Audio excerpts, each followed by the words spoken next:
Oh, hey there. I'm Lucy, and this is an introduction to Bear.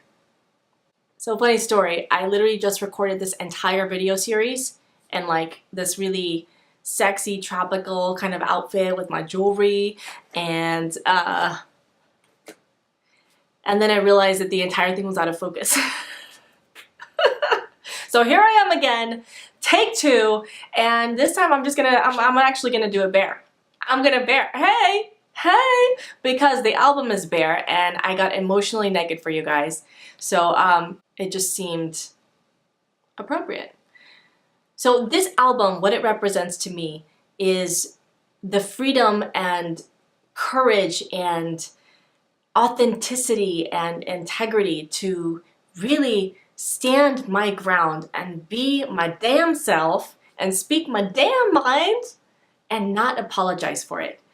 All my life I have been so worried, so concerned with being good and doing the right thing and so full of shame and self-doubt and afraid of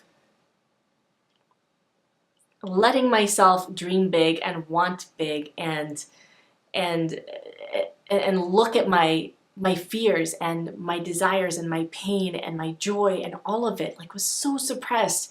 And over the last few years, a lot has happened. A lot has happened since my last release. 2012 was the last time I released original music and performed at a show and all of that stuff until this year. I took a step away in early 2013. Like I made a strong decision. There had been a lull, but at that point I made a decision, you know what, I'm gonna take a break. I'm not enjoying this anymore. It felt like a burden. Like, hey, God gave me this gift and I have to use it or else I'm missing out on my purpose in life. And so I felt very imprisoned by my career path, my choice. It didn't feel like a choice. It felt like like a burden. It felt like I had to do it. And all of my adult life up until that point, I had busied myself so much so that I didn't have to feel the pain that was buried deep, deep, deep within from years back when I was 14 and my father tried to harm himself to get attention to whatever his intentions were. All I know is that I saw my father almost die and try to kill himself. And then my mom, and then he told me that I would never make it in music. He didn't believe in me. The last time I saw him was then, as a 14-year-old girl. And my mom remarried, and just I had so much shit to work through, and I didn't know how. So I just busied myself. And I was that kid who would get all the great grades and write the excellent papers and do the college courses and work after school and do band and cross country and get on the honors and all that shit. And I couldn't handle all of the stuff. And then there's more, all of the stuff that I had experienced. And I carried that into my marriage. I carried that into motherhood, with my first two kids especially, and into my career, into my passion. And this thing that was supposed to be my safe place to express myself, I just could never quite express myself because I couldn't connect with myself. I didn't know who the hell I was. I didn't know what I really felt, what I really wanted. I was afraid of it. I was ashamed of it. I resisted it. I didn't want to look at it. And when shit really hit the fan was when I was pregnant with our fourth kid.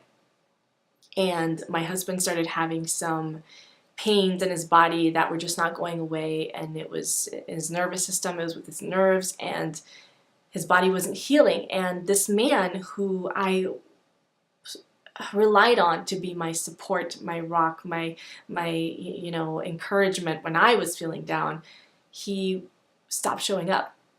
And for a couple of years, for a little over 2 years, he was depressed. He was disabled from doing the things that he needed to be doing and wanted to be doing in his life. And I found myself just completely shattered.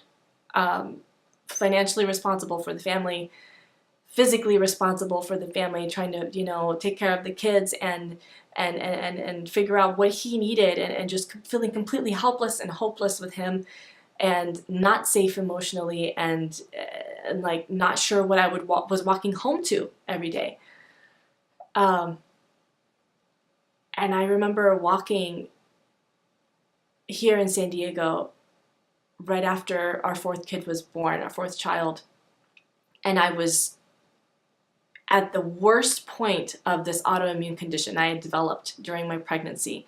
Because of all the stress and all the hell, my body turned against itself, and I couldn't sleep at night. My sheets, my pillowcases, my comforters, my clothes were just covered in marks with blood, from all the oozing and the open sores and the scratching, and I just didn't know what the hell was wrong with me and why this was happening to me. And I couldn't sleep. I had a newborn to take care of. I had a 1-year-old. I had 2 kids in school, and a husband who just, he was miserable, and I was miserable. And I couldn't make anybody happy. I couldn't make myself happy. And I just remember walking at the cliffs with my babies in the stroller, thinking there has to be something better than this. And I was searching, I was hungry, and I was listening to Tony Robbins every fucking morning, because the voice that was in my head was not telling me good things, and it was not leading me down a very joyful path. And so I put Tony's voice in there, and he was like, you know what? Life is happening for you, not to you. And as much as I wanted to believe that, I couldn't. At first, I couldn't for a long time. And long story short, I experienced a transformational event that changed the trajectory of my life, of my marriage, of who I am as a mother and as a woman, as an artist today.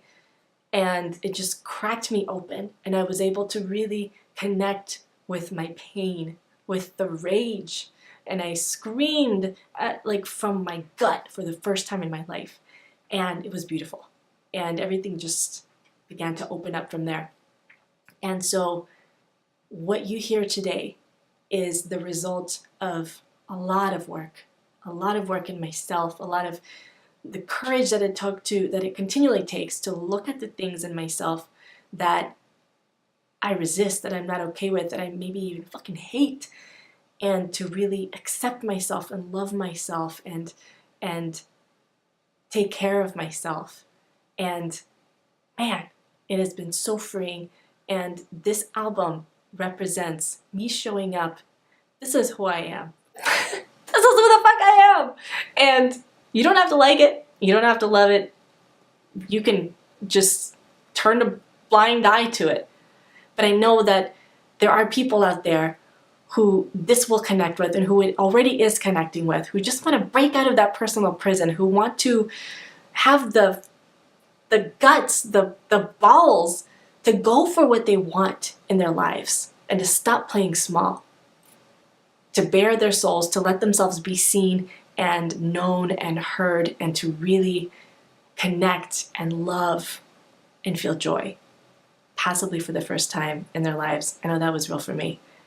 So, welcome to Bear. I hope you enjoy, and here's a little more about each of the songs.